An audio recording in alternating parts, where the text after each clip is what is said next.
Hi, I'm Sarah Blackwell. Today's lesson is going to be focused around the 9th grade health class. We're going to be learning about the SMART model. The SMART model is a model designed to help students create a long-term goal. Not just create that goal, but also create the steps needed to reach that long-term goal. Along the way too, we'll also be helping out a girl named Isabella, who's also in 9th grade, and her ultimate goal is going to be to graduate high school. But the idea of that is really stressing her out right now, and she needs some help. So let's go ahead and see what we can do. So for this lesson, our health standard is going to be that students are going to demonstrate the ability to use goal-setting skills to enhance health. They are also going to develop and implement a realistic personal wellness plan that includes short and long-term goals. After this lesson, the students will be creating their own long-term goal based off the information in this lesson and the feedback they get from their family and peers during our group discussion. So for this lesson, the learning targets. So the students will understand and know how to use the SMART model as the foundation for being able to reach a specific goal. They'll know the steps that it's necessary to take to get to their long-term goal, and they'll know how to set those up in an effective manner. Students will be able to successfully complete a personal goal plan based off of this model. So the SMART model, again, provides the building blocks to successfully create a plan of action when creating their ultimate goal. You have both short-term goals and you have long-term goals. If you will, for a moment, picture a staircase. That staircase has multiple steps. Those steps can be seen as your short-term goals. Reaching the top of that staircase, you have hit your long-term goal. But to get there, you have to climb every step of those stairs to do that. Throughout this SMART model, you will learn how to do that in an effective way that'll keep you moving towards your long-term goal. So, creating a plan for achieving our goal. Isabella wants to finish high school. She's a freshman in high school. She'll be the first person in her family to ever graduate high school, and to her, this is a big deal. However, when she looks at her 4 years of high school, she sees that as a very overwhelming task. There's so much stuff that she has to do, so many classes that she has to take. She has to pass all these classes and do all these things between here and graduation, and she just needs a way to sort it out. So she does a little research of her own, and she discovers a model called the SMART model, and how the whole basis of the SMART model is to create an ultimate long-term goal and create the plan that you'll use to get there. So let's go ahead and help her out. So when you break down the acronym of SMART, you get 5 different components. You get specific. That is, you want to have a specific goal. You don't want it to be a generalized thing like working with animals or running a long distance. You want it to be specific. I want to be a veterinarian. I want to be a vet assistant. I want to be a mathematician. I want to graduate high school. Those are all very specific goals. Measurable. How are you going to see the progress that you are making towards that goal? What are you going to have in place that's going to show you that you're making progress in the right direction? What tools can you use to make that progress? Assignable. If you go back to that staircase that we talked about at the beginning, each of those steps is like your short-term goal. Those are the goals that you want to set for yourself. Those are the benchmarks that you want to hit every time in order to meet your long-term goal. And say you miss a step. That's okay. You have to adjust the other ones to still be able to achieve your long-term goal. Relevant. Each of those steps that you create, it has to be aiming for the ultimate goal. In Isabella's case, it's going to be graduating high school. All those steps that she has to be something that's going to help her reach that ultimate goal of graduating high school. Time-based. A goal needs to have a time frame. It can't just be, I want to be a veterinarian whenever it happens. It's okay, I need to get through high school, I need to get through my undergrad and my bachelor's. So, in about 13 years, I will be a veterinarian. That's a realistic time frame. That's accommodating all of the schooling that you need to get through and everything you need to do.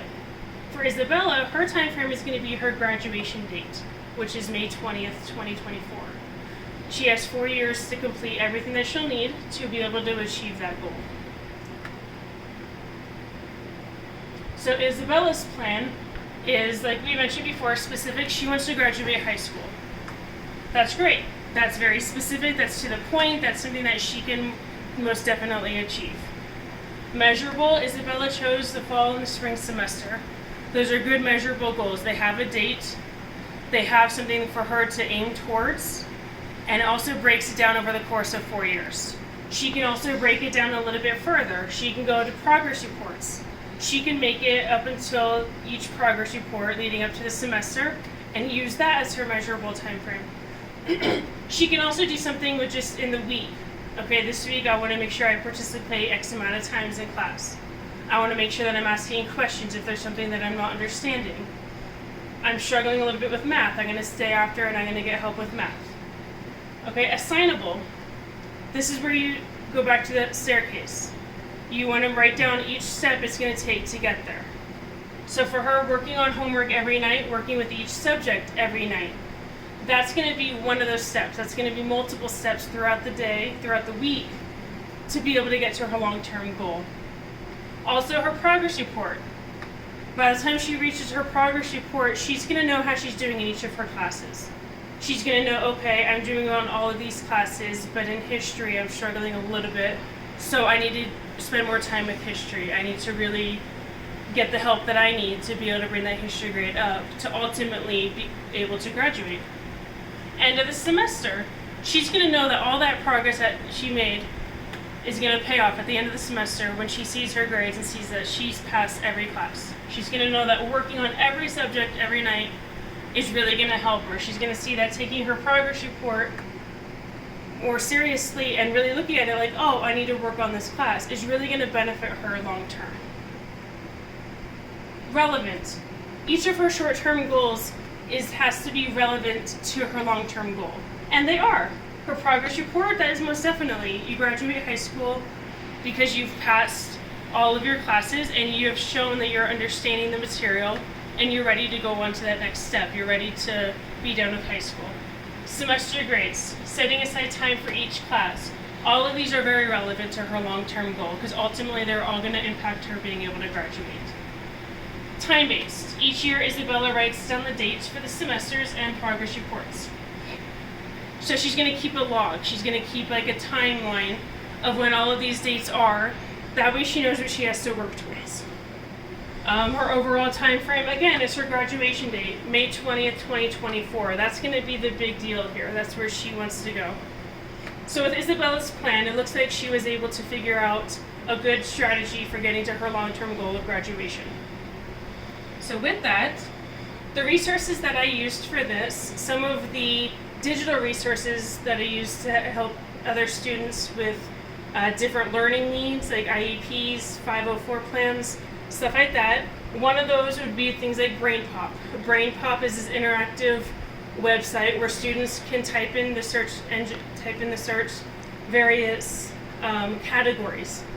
And with those categories, they have different videos, and those videos explain in the form of a story or in the form of an active animation how goal setting in this case works and how they can implement goal setting by using real life examples.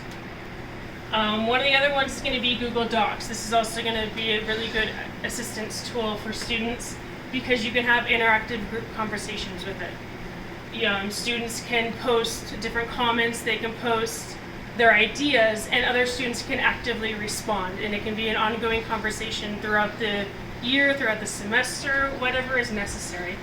Also, it'll be a great source of feedback for me because I will be able to be active on Google Docs and actively responding to the students and giving them my feedback and my suggestions. Another resource would be PowerPoint, how I did today's lesson. PowerPoint provides students with that extra tool of being able to print it out. If they're not able to do the notes during the actual lesson, they can print it out and they have space on the side to do additional notes. The SMART model. This is something that I have in a reference binder that I got back when I was student teaching health, and it's kind of helped me throughout everything because it goes through all the different health fields for the state standards, and so it was a really good tool that was given to me by my cooperating teacher. So for maintaining student engagement, one of the things is really going to be the Google Docs. Once the lesson's all done, the students are going to be needing to go home and communicate with their family. They're going to talk to their parents, talk to their older siblings, talk to their relatives, and see what kind of goals they had for themselves, and see with those goals how they got to achieve those goals, what they're doing currently to be able to reach those goals. And from there, the students will then be asked to create their own long-term goal based off the SMART model, based off the 5 different stages that we went over. They will be asked to create their own. Once they communicate with their family, we'll go onto Google Docs and we'll kind of share everything that was discussed, and the students can provide feedback. They can go, oh wow, that's a good idea, that was a great suggestion that you had, and they can use that.